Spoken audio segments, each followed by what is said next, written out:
There are even more embassy closures that are happening right now. Shalom, shalom. Welcome back to the channel. You are watching Journey with Us, but listen, I have an urgent message for you. In this video, I'm going to tell you about the embassy closures that are happening right now in Iran, because there are other embassies like Australia that already decided to close their embassy in Iran. Okay, we did not hear about this through Western news. We did not hear about this through CNN, but I was like looking at the video that I just did a couple of days ago. So many people watched it, about 30,000 people. And I'm like, wait a minute, we didn't even give the full story, because there are other countries closing their embassies across the world, which is showing us which countries people are going to be aligned with. It's basically showing us like World War II, they had like the Axis powers, and then it was like, what were the other people called? No, the Allies and the Axis powers, right? And so right now we're seeing the same thing shape up, where some of these embassies are closing. Again, for example, Australia closed its embassy in Tehran and evacuated staff to Azerbaijan over fears of the retaliatory attacks that happened last week at their nuclear sites. Around 2,000 Australians had been registered for their system, okay? The UK followed suit and evacuated their personnel from Tehran as well. So let's get into this video and really break this down so you understand what's happening. So, embassies are closing. President Trump just ended birthright citizenship. And we need to talk about what this means for the diaspora, because the world is shifting in real time. And if you're part of the African diaspora, then you have to pay very close attention, because this isn't just about headlines. It's about your ability to move, stay safe, claim citizenship rights, and plan for your family's future in a world that is increasingly signaling prepare now. Again, I want to preference that this is not fear mongering. This is wisdom mongering, because we should be a community that has enough strength and enough wit about us to be able to understand these things that are happening. I'm telling you, every other community and nation on the face of the planet is talking about this stuff in real time, preparing their family, preparing their friends, their cousins, whoever. And so we have to do the same thing. It's time to put off this fearfulness of looking at news, looking at history, looking at what's happening, and stand up so that we can actually be a type of watchman for our families, so that we can actually assess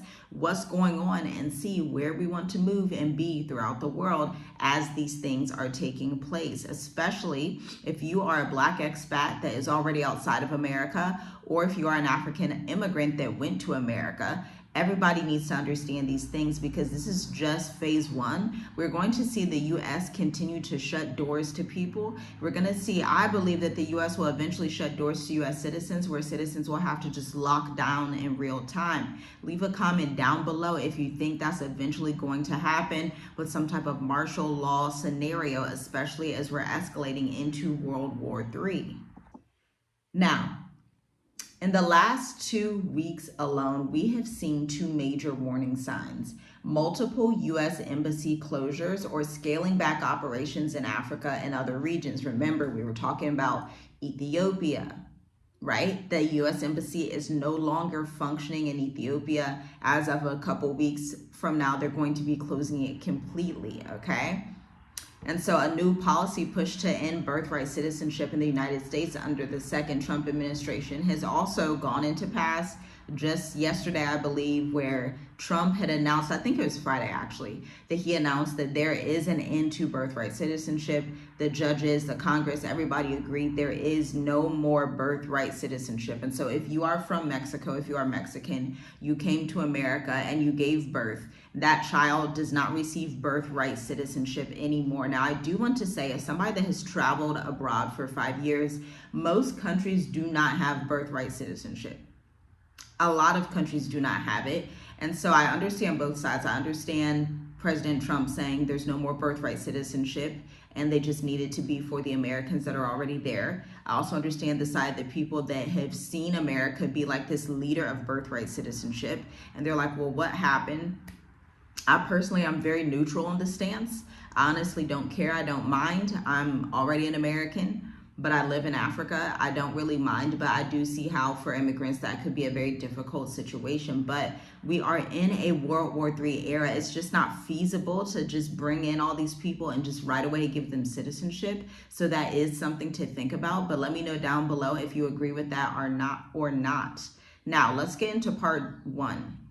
With the U.S. embassies closing, let's re-break it down so we can really understand this. Recently, the U.S. State Department announced a partial or complete closure of embassies in a growing list of countries, especially in Africa and the Middle East. Official reasons cite security concerns, meaning the U.S. is saying that they feel like their citizens are not safe in these countries. Political instability, meaning they believe there may be some type of political insurrection or something along those lines. And then threats to diplomatic staff. I'm not sure how they received these threats. Maybe there were like letters sent to embassies. I'm not really sure how that actually happened, but this is what they're citing, okay? And closures don't just affect diplomats. They're a massive warning sign for ordinary citizens. It means your government cannot or will not help you if things go wrong. It signals a decline in local stability and diplomatic relations, okay? And it often precedes travel advisories. I know the U.S. is currently thinking about this 36-country travel ban. Again, that was so many countries in Africa, a couple of countries in the Caribbean, a couple of countries in Asia and the Middle East, okay? And it may even precede sanctions on these countries. We know Iran is a country that has had sanctions in the past from the United States of America, okay? And so we have to think what other countries are potentially going to have sanctions on them, and that's going to create this type of aggression amongst that country and American citizens or America in general. For example, you would probably never find me traveling to Iran. I'm just not going to do it. I'm sure they are wonderful people. I'm sure they are very peaceful, great people, but I have a blue passport. These are things we have to think about as we're traveling the world, as we are running businesses abroad, as we are raising families abroad. You want to be somewhere that has neutral, safe territory. Oh my goodness, you know what? This is probably a really good time to segue into the state of the diaspora, okay? We were not prepared for this to sell out so quickly. So we had cohort 8, cohort 9, but we also just released cohort 10. We may be doing this in sequences, maybe every few weeks, a couple of times a month, since this channel has literally exploded. So hit the like button, share this to 5 people if you find value in this information. It doesn't take too long. I'll give you a moment while I'm talking about State of the Diaspora. Just hit that share button down there. It's to the right. Copy the link, send it to 5 people in a WhatsApp group, 5 people in a Facebook group, 5 people in your family, and tell them to share it so that everyone can understand. Because again, our community does not understand geopolitics as much as we need to, but I believe together we can change that just by sharing this video. Now, the State of the Diaspora is a 90-minute intensive where we bring together Black travelers from all over the world, whether they want to live in Botswana, Namibia, Tanzania, Mauritius, Ghana. You get to sit together with 8 other expats. We like to keep it small. That's why we block it off at 8. We know some of you are introverts. Some of you want to be really private. You don't want to be just talked at in just a huge room of thousands of people. You really want something intimate where you can glean from and speak to us and receive the resources that we have from our 42-page curriculum that we have created. And this curriculum has all of the finance, banking infrastructure. It's the elevated version of our course, Dream Life Africa, established in 2021. It's so elevated, and it's a 5-in-1 session. Now you may say, how is it 5-in-1? Because we're not just covering our top 1 country in Africa, we're covering the top 5 countries in Africa that should be on your list. How to get residence there, how to open bank accounts in those countries, risks that you need to look out for, safety precautions. Now, I want you to picture you're in a room with 8 other entrepreneurs, diaspora expats. Maybe one of them has even been to Spain or Portugal. Maybe one of them has been to South Africa, and you guys are networking as you're learning about these travel routes throughout Africa, and you are building an end times network. When we did the State of the Diaspora for the first time, we had a nice small group of 5 people. Those 5 people still communicate between themselves and us to this day. One had went to South Africa, one went to Kenya, and one went to Tanzania. Tanzania. One actually traveled all over the world for a bit before returning to Africa. And so this is our incubated container. This is our way of serving the community in these small segments so that people can get boots on the ground and get moving and have connections in various countries. You want to have these networks open with people who come from where you come from, okay? So check out the link in the description. There may be a couple of slots left for August 3rd, okay? Stay on the lookout. If we do weeks following, we'll have to see, because it's gonna run into Black Educators Amplified, okay? So go check out the link in the description. Now, we also need to look at what these embassy closures actually mean for citizens. You're going to see visa processing hold-up times. Emergency services will dry up. Relocation and family reunification plans get derailed. And entire corridors of safe movement are going to disappear. Again, this is only June 29th. These things are just now happening. So I want us to think proactively. What do you think this world looks like in the next 6 months, in the next 12 months, when maybe there's more escalations in World War III? Obviously, more embassies are going to be closed. Maybe that 36 country travel ban is actually imposed. What are these things actually going to be like? We need to start to dissect this. I want you to imagine living abroad and needing help only to realize your nearest embassy is gone. Again, this is not fear-mongering. This is a level of readiness that needs to be the precedent for our community. If you're watching embassy closures in your region, take them seriously. Make sure your documents are in order. Have contingency travel plans. Know which nearby embassies are still open. Research local exit options, okay? For example, if you are in Ghana and you know your US embassy is about to close, but you know the one in Senegal is still open, you are going to want to fly over there, bus over there, however you're getting over there, drive, whatever it is, before your passports expire or before you need whatever problem that needs to be solved. In these times, it's much better to be proactive instead of reactive. These are definitely not the times to be reactive and be late, and all of these types of issues happen, and then you feel like you're just stuck. You can't accomplish anything, okay? Even with these closures happening, I also want you to understand that there are embassies in various regions that may be open in other areas. So if you are in Ethiopia, maybe you can fly down to Kenya or Tanzania, right? If you are in Ethiopia, maybe you could go up to Egypt, unless the Egypt one is going to close. We actually need to follow that and see if that one's going to close.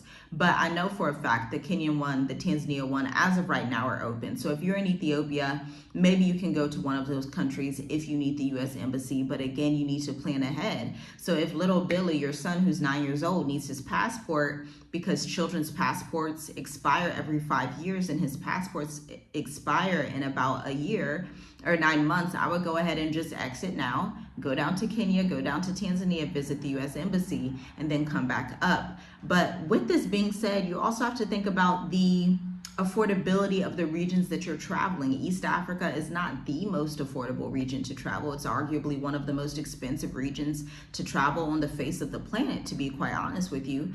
And so you also want to think about, okay, maybe I don't want to spend a lot of time in East Africa. Maybe I want to be in Southern Africa, where I can go from South Africa to Botswana, from South Africa to Namibia, from South Africa to Zambia, for more of an affordable price than I would East Africa. Or maybe you want to add Europe into your strategy and you want to go to Albania, or you want to go to Portugal, whatever it is, or maybe you want to go to Thailand, wherever. Whatever it is, you want to take all of these things into consideration, and we go deeper into these maneuvers in the state of the diaspora, okay? Because these things are serious. And then the next thing we need to think about is, why are these closures happening now? Like today, like this week, like this year? Why is it happening now? These closures are not random. We're seeing a world that is increasingly split into geopolitical camps, okay? Western nations versus China's influence, former colonial powers competing for resources, and I'm going to add in resources on the African continent. Let's be real here, because if you want me to drop the next video about how Niger kicked out France, leave a comment down below and say Niger, okay? Niger just kicked out France, and they're having their own uranium, and the uranium that used to be devoted to France where they had all their electricity. Niger just said, nope, you're going to get the boot. You're going to get the boot and you're going to get the right price, just like Congo, okay? Just like Congo said they were doing a few days ago. But here's the thing, I also have to intercede on that issue with Congo, is that Congo and Rwanda were just in the White House. And Congo actually said they worked out a deal with America. President Donald Trump, he was very proud when he said it. Let me know, should I add that into the Niger and France video? Okay, but President Donald Trump basically said that him and the Congolese president, they have come to a good deal to get the minerals. So there's some kind of favor that the U.S. was able to work out with the Congo. I'm not sure what that looks like, but we will see. It's a growing story. It's something that we just follow and see what's going on, because the African Renaissance is happening. The fall of the West is also happening. And so it's just like a watch and see type of thing to understand what is going on and how you can invest in the continent or invest in Asia, invest in Europe. But essentially your goal is to exit America. That's your goal. You want to exit the collapsed society that is the Great Babylon, America, okay? And now we also know local governments are going to push back on foreign interference. This realignment is going to create instability. And when things heat up, embassies are the first to retreat. They are the very first. For African nations, this is also about resource nationalism. Isn't that what we're talking about? Countries like the Democratic Republic of Congo are asserting more control over critical minerals, and that worries the West. And so the West says, let's just close these embassies since you want to have your own resources. Let's just shut shop down. And they don't understand, or maybe they do understand, and that's why they're so frustrated. It does not matter. When the Congo owns its cobalt, when Niger owns its uranium, when Ghana owns its gold, and they don't need America, you can just trade with China, you can just trade with India, you can just trade with Russia, and they're not using the US dollar. That does not hurt anybody but the US of A. On top of the Israel-Iran war conflict, that does not hurt anybody but the US of A, okay? Now, of course, Trump is ending birthright citizenship, and at the same time, the United States has declared that he intends to end it and he has been reelected. Because let's be clear on what that means. For over 150 years, the 14th Amendment has guaranteed all persons born or naturalized in the United States are citizens of the United States. This is what gives every child born on U.S. soil citizenship status automatically, okay? No matter the parents' immigration status. So no matter if they were illegal, it didn't matter. If you were born, you got that U.S. blue citizenship card, okay? And now you're thinking, why should I care? I already have citizenship. I'm American. That's great, but let's break this down. You need to care because it's not just about you alone. It's about your community. It's about your grandchildren. It's about your plans for transitional family safety and movement. It's about people that are in your neighborhood. Maybe there are immigrants in your neighborhood, okay? This is going to cause chaos and has already caused chaos. We see that with the LA protests that are happening in Los Angeles. So Black immigrants and African diaspora families or mixed status households, if you are married as an American citizen to someone that is not an American citizen and they were hoping to get their green card or they were hoping whatever will work out, this may change. Y'all may have to go to a different country or y'all work something else out in your spouse's country. You got to decide what to do, right? And future generations may not have automatic citizenship rights for these mixed up families. Families will face harder choices about where to have children. And lastly, mobility. This impacts the mobility. Your ability to leave if things get worse becomes even more limited. So hopefully for those children that are not going to have that automatic birthright citizenship, hopefully they would have it in their home country. I mean, that's a very tough situation for those of you who are married to someone that's not an American. That's very tough. Because without that birthright citizenship with these mixed up families, I mean, you would just hope that, I guess, the other spouse's country would give them citizenship, depending on which country it is in the world and which region. I'm not sure. Y'all chime in down below. I don't know how that's going to work, but it sounds very, very stressful, okay? And we don't want, and they're basically saying, we don't want you here. We're closing the door for your children. It's a part of the same nativist anti-immigrant trend that drives border walls, travel bans, and family separations. But at the same time, With that being said, that's a very liberal statement. I also understand the conservative Republican statement, because the US is one of the only countries on earth that does that, to be quite honest with you. Most countries do not have automatic birthright citizenship, especially in Africa. I'm not sure about Europe, but Africa is not too big on that. Typically, you are who your parents are, but then if the parents are mixed up, it can become a little bit problemsome, right? Even for people in Africa, it just depends, right? And so the bigger picture here is hardening borders and closing options. Embassy closures limit your abilities. Ending birthright citizenship at home limits certain families' ability to claim a secure legal status in the U.S. But I don't want you to panic. I want you to plan. This is not about scaring you. This is about empowering you to make sovereign choices. These are a few steps that you can take today. Watch embassy closures in your region. Follow the State Department advisories. At least chime in and see what notifications they're putting out so you can understand what is happening. Review your passport and visa situation early. Don't do it late. Don't be the last minute person. Do it early. Have a family plan for sudden exit or relocation. This is where intensives like Stay at the Diaspora come in, where you can have a contingency plan. You can see, okay, do I want to be in a country that's going to offer me a 5-year visa, and then I get to actually apply for citizenship? There are a couple of countries in Africa like that, i.e. Rwanda and Botswana. Now, you also want to consider investing in residence by investment or second passport programs. Mauritius, Africa has some of my favorite residency options on the face of this planet, to be quite honest with you. And you also want to look into dual citizenship options in African and Caribbean countries.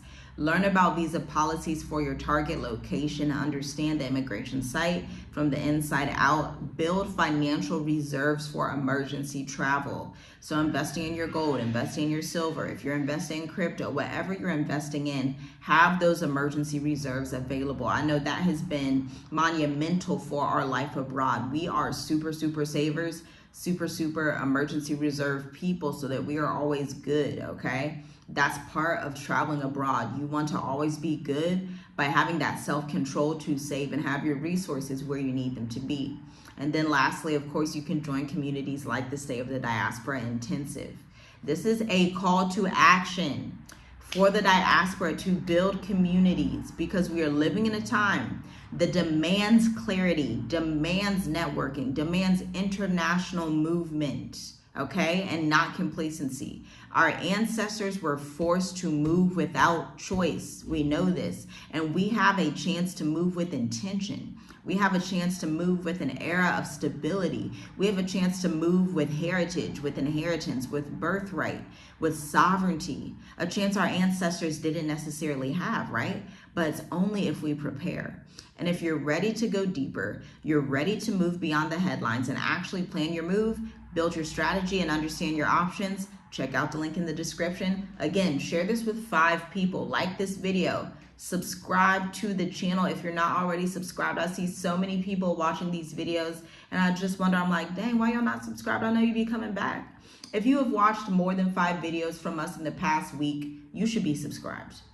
You just should. If you've watched more than 5 videos, if you count on your fingers right now, oh shoot, I watched that one Monday, Tuesday, Wednesday. If you see our notifications come in on your phone and it says journey with us, and you're like, you need to subscribe. Like, we are happy to have you here. We are happy to have you as part of the family. We are honored and privileged to be able to serve you in this way. And also let me know down below, what is the next topic that you want me to cover? Because if a lot of people are on one accord with the same topic, I will deep dive into it so we can share that information with the community. Shalom, shalom. I'll see you in the next video. Stay prepared.